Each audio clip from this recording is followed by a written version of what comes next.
हाँ भाई, आपके क्या क्या मुतालबा हैं? हमारे मुतालबे है जिसमें टाइम स्केल है और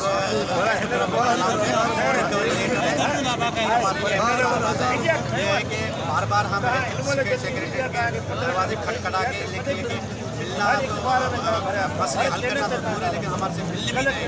इस वजह से आपने बड़ा एक स्टेप ले लिया कि हम फर्स्ट जनवरी से हमारी काली से हमने हाथ जारी किया और 6 तारीख के 14 तारीख का बाइकाट किया।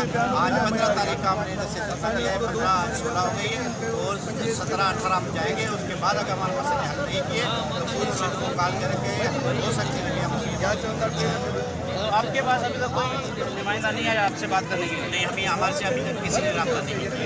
आपको कितने दिन हो गए हैं? हमारे तो आज इधर दो दिन हो गए हैं यहाँ पे कराची में, लेकिन हमारी स्ट्राइक जो चल रही है, जो एहतजाज चल रहा है।